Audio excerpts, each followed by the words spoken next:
नमस्कार ମୁଁ ତନୁଶ୍ରୀ ନ- କୃଷିଜାତ ଓଡ଼ିଆ ପେଜ୍ ଲାଇଭ୍ ସେସନକୁ ଆପଣଙ୍କୁ ସ୍ୱାଗତ କରୁଛି। ନିଜ ବ୍ୟସ୍ତବହୁଳ ଜୀବନ ମଧ୍ୟରେ ଆମ ସହିତ ଏଇ ଲାଇଭ୍ ସେସନରେ ଯୋଡ଼ି ହୋଇଥିବାରୁ ଆପଣଙ୍କୁ ଅନେକ ଅନେକ ଧନ୍ୟବାଦ। ଆଜି ଆମ ସହିତ ଏହି ସେସନରେ ବିଭିନ୍ନ ଅଞ୍ଚଳର ଚାଷୀ ଯୋଡ଼ି ହେଇଛନ୍ତି। ପ୍ରଥମେ ତାଙ୍କୁ ଆପଣ ଆପଣଙ୍କ ପରିଚୟ ଦେବେ। ଅ, ନମସ୍କାର ମ୍ୟାଡ଼ାମ, ମୋ ନାଁ ହେଉଛି ପ୍ରଦୀପ କୁମାର ସୁନା। ଆଉ ମୁଁ ହର୍ଷା ଟ୍ରଷ୍ଟର ଏକ୍ଜିକ୍ୟୁଟିଭ ଭାବରେ ବରଗଡ଼ ଜିଲ୍ଲାର ବୀର ସୁରେନ୍ଦ୍ର ସାଏ ଏଫିଓ ଫାର୍ମର ପ୍ରଡ୍ୟୁସର ରେ କାମ କରୁଛି। ଆଉ ବରଗଡ଼ ଜିଲ୍ଲାର ଅମ୍ବାଭନା ବ୍ଲକରେ ଏହା ଅବସ୍ଥିତ। ସାର୍ ଆପଣ ଚାଷରେ କେବେଠୁ ସାମିଲ କେତେ ବର୍ଷ ହେଲାଣି ଚାଷରେ ଆପଣ ଇନଭଲ୍ଭ ଅଛନ୍ତି? ମ୍ୟାଡ଼ାମ 2010ରୁ ମୁଁ ଚାଷ କରି ଆସୁଛି ଏବଂ ବିଭିନ୍ନ ଚାଷ କ୍ଷେତ୍ରରେ ମୁଁ କାର୍ଯ୍ୟ କରି ଆସୁଛି 2010ରୁ।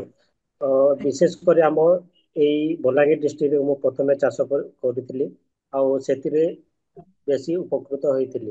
ଆଉ ବଲାଙ୍ଗୀର ଡିଷ୍ଟ୍ରିକ୍ଟରେ ବିଶେଷ କରି କପା ଜାତୀୟ ଫସଲ ବେଶୀ ବହୁଳ ପରିମାଣରେ ଉତ୍ପାଦନ କରାଯାଉଛି। ଆଜ୍ଞା। ତ ସେଥିରେ ସମସ୍ତେ କପାକୁ ମୁଖ୍ୟ ଫସଲ ରୂପରେ ଗ୍ରହଣ କରିଛନ୍ତି ଏବଂ ଚାଷ କରୁଛନ୍ତି। ବର୍ତ୍ତମାନ ମୁଁ ବରଗଡ଼ ଦେଖୁଛି ଆଉ ବରଗଡ଼ ଜିଲ୍ଲାରେ ବିଶେଷ କରି ଚାଷୀମାନେ, ଆପଣ ତ ଜାଣନ୍ତି ବରଗଡ଼ ଡିଷ୍ଟ୍ରିକ୍ଟ ହେଉଛି ଗୋଟେ ଆଜ୍ଞା। ଓଡ଼ିଶାର ଭାତ ହାଣ୍ଡି କହିଲେ ହେବ। ତ ସେଠି ମୁଖ୍ୟତଃ ଧାନ ଚାଷ ଆଉ ସୋରିଷ ଆଉ ବାଦାମ ଚାଷ ଆଉ ତୈଳ ଜାତୀୟ ଦ୍ରବ୍ୟ ସବୁ ଚାଷ କରାଯାଉଛି। ଆଜ୍ଞା ସାର୍। ସାର୍ ଆପଣଙ୍କର ଯୋଉ ବୀର ସୁରେନ୍ଦ୍ର ସାଏ ଆପଣଙ୍କର ଯୋଉ ଏଫିଓ ଟା ମାନେ କେବେ ପ୍ରତିଷ୍ଠା ହେଇଥିଲା ଆଉ ଏ ପର୍ଯ୍ୟନ୍ତ ଆପଣଙ୍କ ଏଫିଓ ର କେତେ ସଦସ୍ୟ ଅଛନ୍ତି?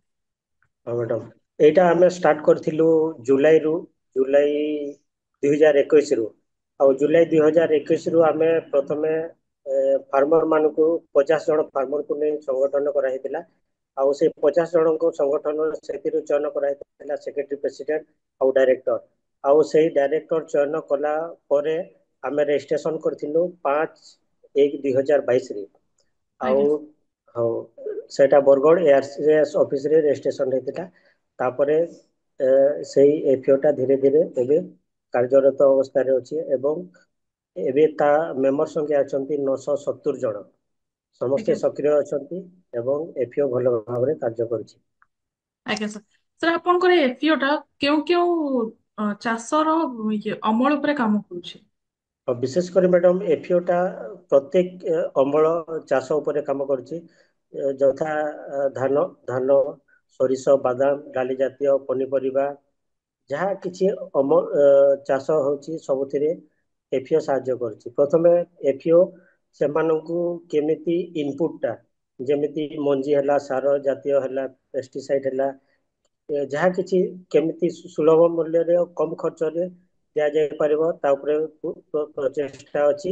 ଏବଂ ଯେତେବେଳେ ଫସଲ ଅମଳ ହେଉଛି ତାକୁ କିପରି ବଜାରୀକରଣ କରାହେବ ସେ ଉପରେ ବିଶେଷ ଧ୍ୟାନ ଦେଇ ସେମାନଙ୍କର ଫସଲ ସବୁ କିଣି ବିଭିନ୍ନ ପ୍ରକାର ବଜାରରେ ବିକ୍ରି କରିବାରେ ସୁବିଧା କରାଉଛି। ସାର୍ ଚାଷୀଙ୍କର ଯୋଉ ଉତ୍ପାଦିତ ଅମଳ ଆସୁଛି ଆପଣଙ୍କ ପାଖକୁ ଯେତେବେଳେ ତାର କଣ କେମିତି ମାନେ ବଜାରକୁ ଦେଖିକି ସାର୍ କେମିତି ତାର ଦର ଆପଣ ଠିକ କରୁଛନ୍ତି, ସଠିକ ଦର ପାଉଛନ୍ତି ସାର୍ ଆପଣଙ୍କ ଅଞ୍ଚଳରେ ଆପଣଙ୍କ ଏଫିଓ ଦ୍ଵାରା? ହଁ, ଦେଖନ୍ତୁ ମ୍ୟାଡ଼ାମ, ଏଇ ଏଫିଓ ହେବା ଦ୍ୱାରା ବରଗଡ଼ ଜିଲ୍ଲାର ମାମନା ବ୍ଲକର ଚାଷୀ ବିଶେଷ ଉପକୃତ ହୋଇଛନ୍ତି। ପ୍ରଥମେ ସେମାନେ ଯେତେବେଳେ ସଂଗଠିତ ହୋଇନଥିଲେ ସେତେବେଳେ କଣ କରୁଥିଲେ, ସେମାନେ ରେଟ୍ ଚାଷ ତ କରୁଥିଲେ, ସେମାନେ 6 ମାସ ପର୍ଯ୍ୟନ୍ତ ଚାଷ କରୁଥିଲେ। କିନ୍ତୁ କୋଉ ଜଣେ ବେପାରୀ ଆସି ସେମାନଙ୍କୁ 2 ଦିନରେ ସେମାନଙ୍କୁ ଲାଭ, ସେଇ ବେପାରୀ ଦରରେ ସେମାନେ ହଁ କହୁଥିଲି, ସେମାନଙ୍କ ପାଖରେ କିଛି କି ସଦସ୍ୟ ନଥିଲେ କି କୌଣସି ପ୍ରକାର ନଥିଲା। ତ ସେମାନେ ବେପାରୀ ଯାହା ଦର କହୁଥିଲା ସେଥିରେ ସେମାନେ ବିକ୍ରି କରୁଥିଲେ। କିନ୍ତୁ ଏଫିଓ ହେବା ଦ୍ୱାରା ଆମେ ବିଭିନ୍ନ ପ୍ରକାର ଅନଲାଇନ୍ ମାର୍କେଟିଂରେ ଆମେ ରେଜିଷ୍ଟ୍ରେସନ କରି ସେମାନଙ୍କୁ କେମିତି ଠିକ ଉପଯୁକ୍ତ ଦର ମିଳିବ ସେହିପରି ପ୍ରଚେଷ୍ଟା କରୁଛୁ। ଯେପରି ହେଲା NSC, OSSC, NEML, ONDC ଏପରି ବିଭିନ୍ନ ଆଉ ଲୋକାଲ ଟ୍ରେଡର୍ସ, ଯୋଉ ଟ୍ରେଡର୍ସ କି ଭଲ ରେଟ୍ ଦଉଛି ଆଜ୍ଞା। ତାଙ୍କୁ ଆମେ ନେଇକି ବଜାରରେ ଉପଯୁକ୍ତ ଦର ଦଉଛୁ। ଆଜ୍ଞା ସାର୍। ସାର୍ ଆଗରୁ ତ ଏଫିଓ ନଥିଲା, କୃଷିରେ ଏଫିଓ ର ଏବେ ଗୋଟେ ବହୁତ ବଡ ଗୁରୁତ୍ୱପୂର୍ଣ୍ଣ ଅବଦାନ ରହିଛି। ତ ଆପଣଙ୍କ ମତରେ କଣ କୃଷକଙ୍କୁ କେତେ ଦୂର ପର୍ଯ୍ୟନ୍ତ ଏଫିଓ ଟା ସାହାଯ୍ୟ କରିପାରୁଛି? ମ୍ୟାଡ଼ାମ, ଏଫିଓ ହଉଛି ଗୋଟେ ସଂଘ ଯେପରି ଉତ୍ପାଦକ ସଂଗଠନ। ଏଫିଓ କୃଷକ ଉତ୍ପାଦକ ସଂଗଠନ କୁହାଯାଉଛି। ଏଇ ସଂଗଠନ ହେବା ଦ୍ୱାରା ଲୋକେ ବୁଝି ପାରୁଛନ୍ତି ସେମାନେ ପ୍ରଥମେ ଏକା ଏକା ରହୁଥିଲେ, କିଛି ସ୍କିମ୍ ବାବଦରେ ଜାଣି ପାରୁନଥିଲେ କିମ୍ବା କୌଣସି ରେଟ୍ ଜାଣି ପାରୁନଥିଲେ। ବଜାରରେ ଯାହା ମିଳୁଥିଲା ତାହାକୁ ସେମାନେ ନେଇ ଆସୁଥିଲେ। ଏଫିଓ ହେବା ଦ୍ୱାରା କ'ଣ ହେଉଛି ମ୍ୟାଡ଼ାମ୍, ଓଡ଼ିଶାର ମଧ୍ୟ ଯେତେ ଆମର ଲାଇନ୍ ଡିପାର୍ଟମେଣ୍ଟ ଅଛନ୍ତି, ହର୍ଟିକଲଚର ହେଲା, ଏଗ୍ରିକଲଚର ହେଲା, ଏମାନେ ସମସ୍ତେ ଏଫିଓକୁ ଆସି ସେମାନେ ଯାହା ଯାହା ସ୍କିମ୍ ଜଣାଉଛନ୍ତି, ପୁଣି ସେମାନେ ଗାଁକୁ ମଧ୍ୟ ଯାଉଛନ୍ତି। କିନ୍ତୁ ଏଫିଓ ଦ୍ୱାରା ଆମେ କ'ଣ କରୁଛୁ, ଗୋଟେ ହ୍ୱାଟ୍ସଆପ୍ ଗ୍ରୁପ୍ କରିଛୁ। ଯାହା ସ୍କିମ୍ ଆସିଲା ଆମେ ହ୍ୱାଟ୍ସଆପ୍ ଗ୍ରୁପ୍ରେ ଦେଇ ଦେଉଛୁ, କିମ୍ବା ବିଭିନ୍ନ ଆମର ଯୋଉ ଡାଇରେକ୍ଟର ମାନେ ଅଛନ୍ତି ପ୍ରତି ପଞ୍ଚାୟତରେ, ସେମାନଙ୍କୁ ଆମେ ସୂଚନା ପ୍ରଦାନ କରୁଛନ୍ତି। ତ ଡାଇରେକ୍ଟର ମାନେ ଯାହା ସୂଚନା ଗାଁରେ ଦଉଛନ୍ତି, କୃଷକ ସଙ୍ଗେ ସଙ୍ଗେ ଏଫିଓ ଅଫିସକୁ ଆସି ସେମାନଙ୍କ ପଞ୍ଜୀକରଣ କରି ସେଇ ସ୍କିମ୍ର ସୁବିଧା ପାଉଛନ୍ତି ଏବଂ ଯାହା ଆମ ଲାଇନ୍ ଡିପାର୍ଟମେଣ୍ଟ ସ୍କିମ୍ ଅଛି ସେଥିରେ ସେମାନେ ଉପକୃତ ହେଉଛନ୍ତି। ଆଜ୍ଞା ସାର୍। ସାର୍ ଆପଣଙ୍କର ଏଇଟା ହେଲା ଯୋଉ ଚାଷୀ ଚାଷ କରୁଛନ୍ତି ସେଇଟା ଆପଣ ତାଙ୍କୁ ସାହାଯ୍ୟ କରୁଛନ୍ତି ଜୈବିକ ଚାଷ ପାଇଁ। ତ ଜୈବିକ ଚାଷକୁ ଆପଣ କେମିତି ପ୍ରୋତ୍ସାହିତ କରୁଛନ୍ତି? ହଁ ମ୍ୟାଡ଼ାମ, ଏଇଟା ହଉଛି ଦେଖନ୍ତୁ ବୀର ସୁରେନ୍ଦ୍ର ସାଏ ଅର୍ଗାନିକ ଫାର୍ମର ପ୍ରୋଡ୍ୟୁସର କୋଅପରେଟିଭ ସୋସାଇଟି। ତ ଏଇଟାକୁ ଆମେ ମୁଖ୍ୟତଃ ଅର୍ଗାନିକ, ଯେହେତୁ ବରଗଡ଼ ଡିଷ୍ଟ୍ରିକ୍ଟରେ ବହୁତ ଗୁଡ଼ାଏ ପେଷ୍ଟିସାଇଡର ବ୍ୟବହାର ହେଉଛି, ଫର୍ଟିଲାଇଜରର ବ୍ୟବହାର ହେଉଛି। ତ ବେଶୀ ବିଶେଷ କରି ବରଗଡ଼ ଜିଲ୍ଲାରେ କ୍ୟାନ୍ସରର ରୋଗୀ ଟିକେ ବେଶୀ ଦେଖାଯାଉଛନ୍ତି। ତ ସେଣ୍ଟ୍ରାଲ ଗଭର୍ଣ୍ଣମେଣ୍ଟର ବି ସ୍ୱପ୍ନ ଅଛି, ଆଉ ଓଡ଼ିଶା ଗଭର୍ଣ୍ଣମେଣ୍ଟର ବି ଅଛନ୍ତି। ବରଗଡ଼ ଜିଲ୍ଲାରେ କେମିତି ପେଷ୍ଟିସାଇଡ କି ଫର୍ଟିଲାଇଜର ଟିକେ କମ୍ ବ୍ୟବହାର ହେବ, ସେଥିପାଇଁ ଆମେ କ'ଣ କରୁଛୁ, ପ୍ରତି ଜିପିରେ ଗୋଟେ ଗୋଟେ କ୍ଲଷ୍ଟର କରାହେଇଛି। ଆଉ ବିଭିନ୍ନ ପ୍ରକାର ଆମ ଏଫିଓରୁ ବିଭିନ୍ନ ପ୍ରକାର ଟ୍ରେନିଂ ଦିଆଯାଉଛି। ସେମାନଙ୍କୁ ଏକ୍ସପୋଜର ଭିଜିଟ୍ ପାଇଁ ବାହାରକୁ ମଧ୍ୟ ନିଆହଉଛି ଏବଂ ସେମାନଙ୍କୁ ମୋବିଲାଇଜ କରାହଉଛି। ଆପଣ ପେଷ୍ଟିସାଇଡ ବ୍ୟବହାର ନ କରି ଜୈବିକ କ୍ଷେତି କିପରି ଆପଣେଇବେ, ସେଥିପାଇଁ ଆମେ ସେମାନଙ୍କୁ ମୋବିଲାଇଜ କରୁଛୁ। ଆଜ୍ଞା ଆଉ ସାର୍। ଏଥିରେ ସକ୍ସେସ୍ ମଧ୍ୟ ହେଇଛି ମ୍ୟାଡ଼ାମ। ଆଜ୍ଞା ସାର୍। ସାର୍ ଆଗକୁ ଆଉ କୃଷିରେ ଆହୁରି କଣ ନୂଆ କରିବାର ଇଚ୍ଛା ରଖିଛନ୍ତି? କୃଷିରେ ଆମେ ବିଶେଷ କରି ଏଫିଓର ଗୋଟେ ସ୍ୱପ୍ନ ଅଛି ଯେ ବରଗଡ଼ ଅମାଭନା ବ୍ଲକରେ ଯେହେତୁ ଏଥିରେ ତୈଳ ବୀଜ ଜାତ ଫସଲ ବେଶୀ ଭାବରେ ଉତ୍ପାଦନ ହେଉଥିବ, ସେଥିପାଇଁ ଆମେ ଗୋଟେ ବହୁତ ବଡ଼ ପ୍ରୋଜେକ୍ଟ ନେବାକୁ ଇଚ୍ଛା କରୁଛୁ। ଆଉ ଖୁବ୍ ଶୀଘ୍ର ଏହା ସଫଳ ମଧ୍ୟ ହେବ। ଏଠାରେ ଗୋଟେ ପ୍ରୋସେସିଂ ୟୁନିଟ୍, ମାନେ ଅଏଲ ପ୍ରୋସେସିଂ ୟୁନିଟ୍ କରାଯିବ। ଆଉ ଯାହା ସେଠିରେ ପ୍ରୋସେସିଂ ହେବ ତୈଳ ଜାତୀୟ ଦ୍ରବ୍ୟ, ତାହା ବଜାରୀକରଣ କରି ଓଡ଼ିଶାରେ, ଭାରତରେ କିମ୍ବା ଆଉଟ୍ ଅଫ୍ କଣ୍ଟ୍ରିକୁ ମଧ୍ୟ ପଠାଇବାର ବ୍ୟବସ୍ଥା କରାଯାଉଛି। ଆଜ୍ଞା ସାର୍। ସାର୍ ଆଇପିଓର ସଦସ୍ୟ ଭାବରେ ଚାଷୀଙ୍କୁ କଣ ବାର୍ତ୍ତା ଦେବେ, ଆଉ ଆପଣଙ୍କ ଅଞ୍ଚଳରେ ଯୋଉ ଚାଷୀମାନେ ଅଛନ୍ତି ତାଙ୍କୁ କଣ କହିବେ? ବିଶେଷ କରି ଆମ ବରଗଡ଼ ଅମ୍ବାଭନାର ଯେତେ ବି ସଦସ୍ୟ ଅଛନ୍ତି, ଏଫିଓ ଏହା ଗୋଟେ ଭଲ ମାଧ୍ୟମ। ଯେହେତୁ ଯେତେ ଆମେ ସବୁ ଏକା ଥିଲୁ, ଏବେ ସଂଗଠିତ ଅଛୁ ଏଫିଓ ଦ୍ୱାରା।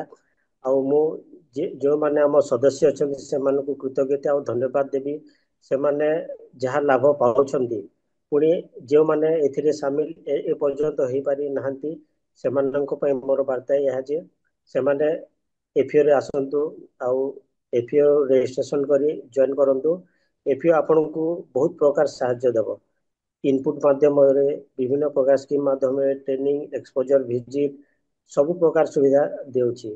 ତ ଆପଣମାନେ ଏଥିରେ ଜଏନ୍ କଲେ ବିଶେଷ ଭାବରେ ଆପଣ ଉପକୃତ ହେବେ ଏବଂ ଆପଣଙ୍କର ଦ୍ରବ୍ୟ କିପରି ସୁଲଭ ମୂଲ୍ୟରେ ଆଉ ଭଲ ରେଟ୍ରେ ପାଇପାରିବେ, ସେଥିପାଇଁ ଏଫିଓର ପ୍ରଚେଷ୍ଟା ସବୁବେଳେ ରହିବ। ଆଜ୍ଞା ସାର୍। ସାର୍ ଆଉ ଗୋଟେ ପ୍ରଶ୍ନ, ଏଫିଓରେ ଆପଣ ମାନେ ଗୁଡାଏ କାମ କରୁଛନ୍ତି, ତ ସେମିତି କିଛି ଅଭାବ ରହିଛି କି ଯୋଉଟା ଆପଣ ମାନେ ଚାହୁଁଛନ୍ତି ଏଫିଓ ସଦସ୍ୟ ଭାବରେ ସରକାରଙ୍କ ତରଫରୁ ସେ ସହାୟତା ମିଳିବା ଦରକାର, ଯାଦ୍ୱାରା କି ଏଫିଓଟା ଆହୁରି ଆଗକୁ ଯିବ, ଉନ୍ନତି କରିବ, ଚାଷୀ ବି ଉନ୍ନତି କରିବେ ସାର୍? ସେ କ୍ଷେତ୍ରରେ କଣ କହିବେ? ହଁ, ବିଶେଷ କରି ଆମ ବରଗଡ଼ ଅମ୍ବାଭନା ବ୍ଲକରେ ଅ, ଚାଷ ଜମିର ଗୋଟେ ଏଫିଓ ପାଇଁ ଗୋଟେ ଚାଷ ମାନେ ଜମି ଗୋଟେ ଦରକାର, ଯେଠି ଅଫିସ ହେଇପାରିବ, ଗୋଡାଉନ୍ ହେଇପାରିବ, ପ୍ରୋସେସିଂ ୟୁନିଟ୍ ହେଇପାରିବ। ସେଥିପାଇଁ ଆମକୁ ପ୍ରଥମେ ଜମି ନେବାକୁ ପଡ଼ିବ। ତାପରେ ଆମେ ବିଭିନ୍ନ ଅର୍ଗାନାଇଜେସନ ମାଧ୍ୟମରେ କଥା ହେଇଛୁ। ଓଡ଼ିଶା ସରକାର ମଧ୍ୟ ଚେଷ୍ଟା କରିବି, ଆଉ କେନ୍ଦ୍ର ସରକାର ମଧ୍ୟ। ତ ଯଦି ସେଇ ଜମି ମିଳିପାରିବ ତାହେଲେ ଆମେ ଉପକୃତ ହେଇପାରିବୁ। ଆଜ୍ଞା ସାର୍। बहुत बहुत धन्यवाद सर। आशा करी आपनको सूचना आम सहित जोड़ी होता चाषी को किसी नुआ तथ्य देथिबो जोटा कि आगो को चाष क्षेत्र में से साहाय्य करिवो। एफपीओ जो माने बहुत चाषी अच्छा सर जहाँ को एबे भी एफपीओ रो माने जना नहीं। तो आशा करी से चाषी पर्यंत आपनको वार्ता जाऊ और यह माने ये वार्ता तांको सहायता प्रदान करू। तो कृषि जागरण तरफ आज ओडिया कृषि जागरण तरफ जो ओडिया पेज रे आपण लाइव सेशन रे जोड़ी हेले से बहुत बहुत धन्यवाद सर। नमस्कार। ठीक अच्छे आपन को मध्य विशेष विशेष धन्यवाद मैंने आमको सुजोग देले एटा सब आड़े प्रसारित हो एवं लोके यही Ambabhona Bargarh Veer Surendra Sai organic farmer producer को लोके जानतु एवं जहाँ भी ऑर्गेनाइजेशन अच्छी किसी हेल्प देवाई से माने हमको कांटेक्ट कले आम उपकृत हो। धन्यवाद मैडम, थैंक यू। आज्ञा धन्यवाद सर।